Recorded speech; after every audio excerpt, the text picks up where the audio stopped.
এলসিয়া ইউনিয়নের পাহাড়তলী আলীনগর হযরত হাসান শাহ রহমতুল্লাহ আলাইহি নুরানি তালিমুল কোরআন মাদ্রাসার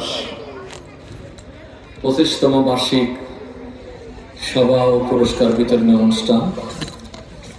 আজকের এই বার্ষিক সভা উপলক্ষে এই সুন্দর আয়োজিত অনুষ্ঠানের এই মাহফিলের সম্মানিত সভাপতি, অত্র মাদ্রাসার সম্মানিত প্রধান শিক্ষক হযরতুল আল্লামা জনাব মাওলানা রিদওয়ানুল হক সাহেব, উপস্থিত আছেন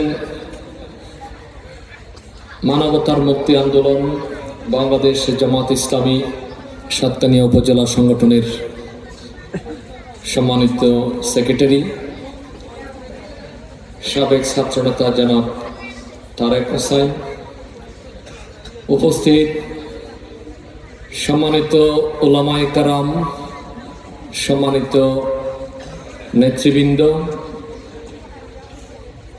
আজকের এই মাহফিলে উপস্থিত আমার প্রাণপ্রিয় সর্বস্তরের দিনদার ফরহেজগার দিনী বাইশক ও পর্দার আড়ালে মা ও বোনেরা, সর্বপ্রথম মহান রব্বুল আলমিনের দরবারে শুকরিয়া আদায় করছি, যে মহান পরওয়ারদিগার আমাদেরকে এই কনকনে শীতের মাঝেও আমাদের এই প্রাণের প্রতিষ্ঠান নুরানি তালিমুল কোরআন মাদ্রাসার এই সুন্দর আয়োজনে আল্লাহ রাব্বুল আলামিন আমাদেরকে উপস্থিত হওয়ার তৌফিক দান করেছেন। আমরা সকলে পড়ি আলহামদুলিল্লাহ। রাব্বানা লাকাল হামদ হামদান কাসীরান তাইয়্যিবান মুবারাকান ফিহ। সম্মানিত হাজিরিন, আপনারা এতক্ষণ পর্যন্ত অত্যন্ত সুন্দরভাবে একজন আপনাদের সুপরিচিত একজন আলেমে দ্বীন আপনাদের সামনে কোরআন এবং হাদিস থেকে অত্যন্ত সুন্দর আলোচনা পেশ করেছেন। তিনি যেই কথাটি সর্বশেষ যে কথাটি দিয়ে তিনি শেষ করেছেন, সেই বিদায় হজ্জের ভাষণের আল্লাহ রাসূল সাল্লাল্লাহু আলাইহি ওয়াসাল্লামের সেই বাণী, কোরআন এবং সুন্নাহ, এই দুটি জিনিসকে যতদিন পর্যন্ত আমরা ধারণ করে আমাদের জীবনকে অতিবাহিত করতে পারবো, ততক্ষণ পর্যন্ত আমাদের জীবন কখনো বৃথা যাবে না। আমরা একজন সফল সার্থক আল্লাহর গোলাম হিসাবে দুনিয়ার জীবনকে আমরা ধন্য করতে পারবো, দুনিয়ার জীবনে মর্যাদার আসনে আসীন করতে পারবো, আখিরাতেও আল্লাহ রাব্বুল আলামিনের চূড়ান্ত সফলতা জান্নাতের বাসিন্দা হতে পারবো ইনশাআল্লাহ। আল্লাহ রাব্বুল আলামিন আমাদের সকলকে কোরআন এবং সুন্নাহকে ধারণ করে কোরআন সুন্নাহর শিক্ষায় উজ্জীবিত হয়ে আমাদের জীবনকে সুন্দরভাবে পরিচালনা করার তৌফিক দান করুন। আমরা সকলে বলে আমিন। সম্মানিত উপস্থিতি, আজকে আমরা এখানে এসেছি আমাদের এই মাহফিল, এই সভা, এই আয়োজন নিঃসন্দেহে আমরা সকলে মনে প্রাণে আন্তরিকতার সাথে গ্রহণ করেছি। আমরা সকলে মনে করি আমরা মুসলমান হিসাবে আমাদের দায়িত্ব কর্তব্য যদি আমরা সঠিকভাবে পালন করতে চাই, তাহলে আমাদেরকে অবশ্যই কোরআন সম্পর্কে জানতে হবে, আমাদেরকে হাদিস সম্পর্কে জানতে হবে, আমাদেরকে সাহাবা আসমানদের জীবন ইতিহাস আমাদেরকে জানতে হবে, সাহাবা শরীফ আমাদেরকে জানতে হবে। এই জানার জন্য হচ্ছে মাহফিল, এই জানার জন্য হচ্ছে আয়োজন, জানার জন্য হচ্ছে সিরাতুন নবী সাল্লাল্লাহু আলাইহি ওয়াসাল্লাম মাহফিল, তাফসীরুল কোরআন মাহফিল।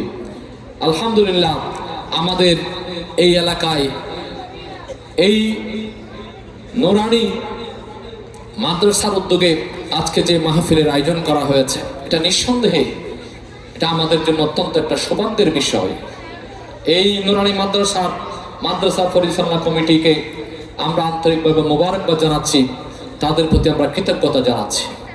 আমি আপনাদের কাছে শুধুমাত্র এসেছি, আপনাদের এই মাদ্রাসা মাহফিলের পক্ষ থেকে আমাকে আসার জন্য একটু দাওয়াত দেওয়া হয়েছে।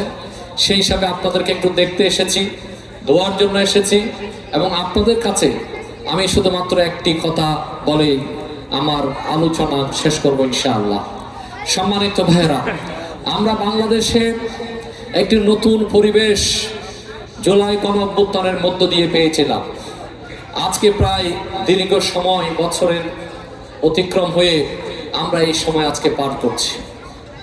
এই জুলাই গণঅভ্যুত্থানের মধ্য দিয়ে বাংলাদেশে যে দুঃশাসন মুক্ত একটি বাংলাদেশ, আগামী মানবিক বাংলাদেশ প্রতিষ্ঠার যেই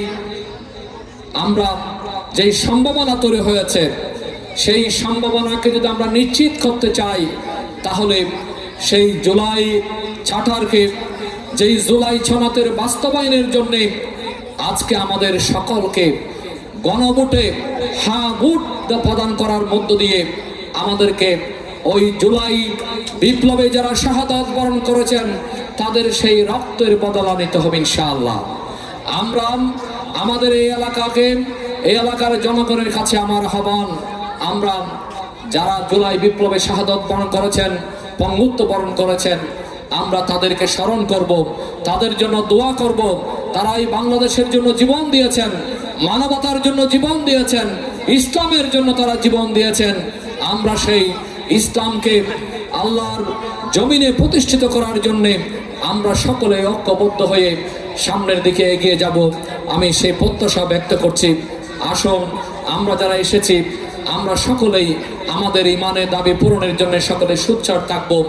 সকল প্রকার অন্যায়, অসত্যের বিরুদ্ধে, বৈষম্যের বিরুদ্ধে আমরা সোচ্চার হয়ে, ঐক্যবদ্ধ হয়ে একটি ইনসাফপূর্ণ, একটি মানবিক সমাজ, একটি বাংলাদেশে একটি মানবিক সমাজ, বৈষম্যমুক্ত একটি কল্যাণ রাষ্ট্র প্রতিষ্ঠার স্বপ্ন পূরণের জন্য আমরা সকলে এগিয়ে যাই। সকলকে সেই আহ্বান জানিয়ে আমার সংক্ষিপ্ত আলোচনা এখানে শেষ করছি। আল্লাহ হাফেজ। বাংলাদেশ জিন্দাবাদ। আসসালামু আলাইকুম রহমতুল্লাহ।